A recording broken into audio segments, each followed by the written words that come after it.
An important religious freedom story out of Washington. Secretary of State Hillary Clinton is meeting this week with representatives of Muslim nations. The stated aim is to fight religious intolerance and discrimination.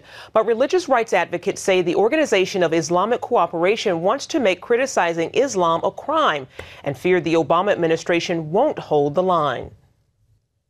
And joining us now with more on this issue is Frank Gaffney of the Center for Security Policy. Frank, what is the Organization of Islamic Cooperation and what are its goals at this conference? Well, let me just give you his background. The president has taken great exception to the claim by many Republican candidates for his job that he's engaged in appeasement. There is no more, I think, powerful example of the president's appeasement than what he's doing as we speak with this group, the Organization of Islamic Cooperation, or OIC. The OIC is, I think of it as kind of a multinational Muslim mafia. It is 57 states and Palestine that have come together to promote what is fundamentally the agenda known as Sharia. That is a totalitarian, political, military, legal program that would force all of us, Muslim and non-Muslim alike, to submit to its barbaric, repressive, supremacist agenda.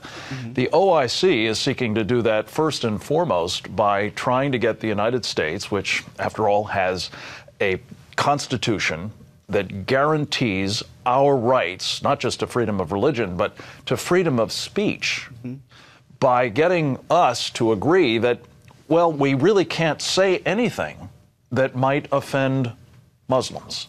And the particular people that we're talking about, the OIC, the Muslim Brotherhood, as Eric Stakelbeck just talked about, now in the halls of power of the United States government, are very easily offended, it turns out, even if you say something true about the Quran, about Muhammad's conduct, about Allah according to the traditions of Islam, let alone about Sharia.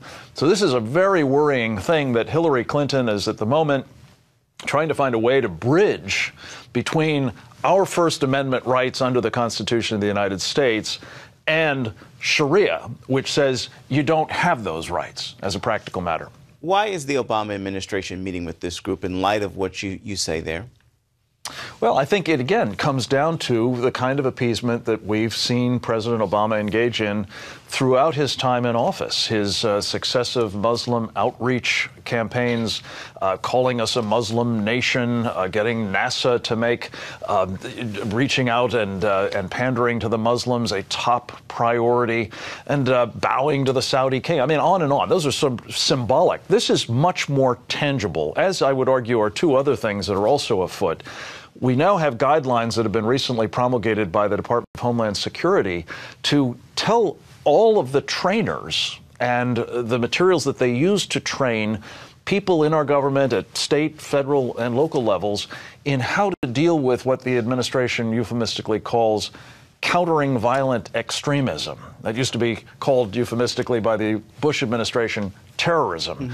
In practical matters, it's countering jihad. Well, under these training guidelines, we have to get the permission of what amounts to the Muslim Brotherhood in our so-called Muslim community leaderships to tell the people we need to train how to counter the enemy. This is a formula for disaster. And then finally, we've got now Senator Dick Durbin in the United States Senate trying to prevent the reauthorization of a critically needed group, really the last official, albeit independent, congressionally mandated institution in our government called the U.S. Commission on International Religious Freedom that has been monitoring and warning against and trying to hold accountable those who adhere to Sharia and others who are suppressing religious freedom around the world and, for that matter, trying to do it here as well. This group, the U.S. International Religious Freedom Commission, must be kept going. Senator Durbin has even indicated that he's trying to get a prison turned over to the U.S. government that the Obama administration says it would use to house Guantanamo Bay detainees in Illinois. These are crazy things to be doing. We're just about out of time, but real quickly, what's the motivation, you think, for trying to silence the commission and to get rid of it?